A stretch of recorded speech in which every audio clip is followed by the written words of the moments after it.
J'ai beaucoup aimé mon expérience ici à Santiago, au Centro, parce que c'était, déjà c'est quelque chose que j'aime faire, l'hôtellerie, et je me suis retrouvé donc dans une école très professionnelle, avec des professeurs très professionnels, qui avaient tous un très bon niveau d'anglais, et donc des gens très sympathiques, et c'était vraiment une expérience enrichissante. Et je pense que si c'était à refaire, je le referais. Alors d'abord, le centre, c'est une famille. L'école, c'est comme une famille avec la résidence où on vit tous ensemble, différentes cultures mélangées, portugaises, espagnoles et françaises maintenant. On partage les repas, les activités ensemble avec la salle de sport. Le personnel là-bas est accessible. Si on a un problème, on peut aller les voir à n'importe quelle heure, n'importe quel moment de la journée. C'est fantastique. Que dire? Il y a pas mal de choses au final. Donc ces professeurs qui avaient un très bon niveau, moi j'ai trouvé ça très intéressant. Ensuite, qu'est-ce qu'il y avait? Il y avait les heures, il faut avouer que c'était quand même très sympa. On travaillait de 10h à 15h, enfin c'était quelques heures et c'était génial. C'était reposant, ça permettait de profiter un petit peu de Santiago. Sinon les matières étaient intéressantes. C'était une deuxième année, mais ça appartient à Brighton, mais c'était une deuxième année très intéressante au niveau des matières. Et ouais, voilà, au niveau des professeurs, l'ambiance qu'il y avait entre nous et tout ça, c'était très intéressant.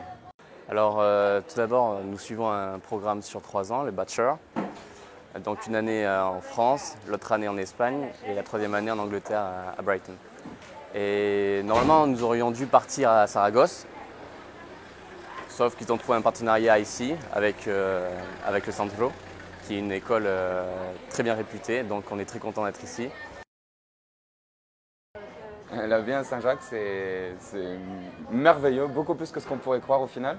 C'est-à-dire que c'est une ville avec je sais pas, énormément d'étudiants, je ne peux pas dire de chiffres, énormément d'étudiants, donc il y a forcément beaucoup de fêtes, il y a beaucoup de gens, on y mange très très bien, c'est vraiment c'est un endroit très sympa, il faut juste attendre un petit peu d'avoir un petit peu de soleil et laisser un peu la chance à la ville. Les gens sont très ouverts, ont la joie de vivre, c'est une culture différente de celle de la France. Et si c'était à refaire, je le referais. Alors, je travaille à la Bastos dos Punto Cero.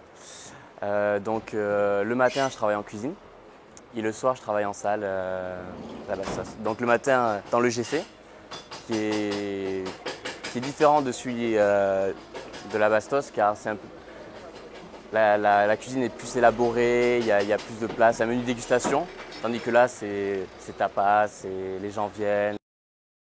De venir et de profiter, et voilà, les cours sont pas plus durs qu'en France, c'est vraiment, il n'y a aucun problème par rapport à ça, et la ville est super sympa, ça change de Savignac. De Santiago, pour la promotion suivante, il faut qu'ils viennent ici. Parce qu'en plus, pour moi, je trouve que c'est bien de rester 1 an dans la même ville. Faire 1 an dans la même ville. 6 mois et après d'aller dans une autre ville.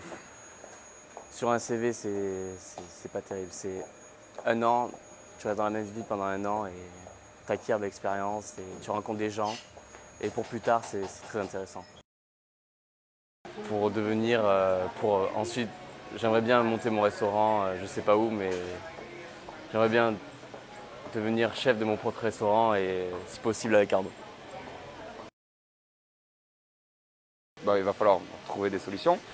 Donc l'idée, ça serait de se former en salle un petit peu, enfin en salle beaucoup et un petit peu en cuisine, et lui en salle un petit peu et beaucoup en cuisine, et d'ouvrir un local. Et parce qu'on est, en fait, on est plus tombé. C'était pas du tout le but. Moi, je suis pas rentré dans l'hôtellerie pour ça du tout. Et au final, je me retrouve là-dedans et je suis tombé amoureux d'un petit local comme ça, tout petit, très facile à gérer et avec peu de stock et tout ça. Donc en fait, au final, je pense que ça serait l'idée, donc se perfectionner un petit peu en salle et en cuisine durant quelques années et essayer d'ouvrir un local tant qu'on est un peu jeune, et voilà.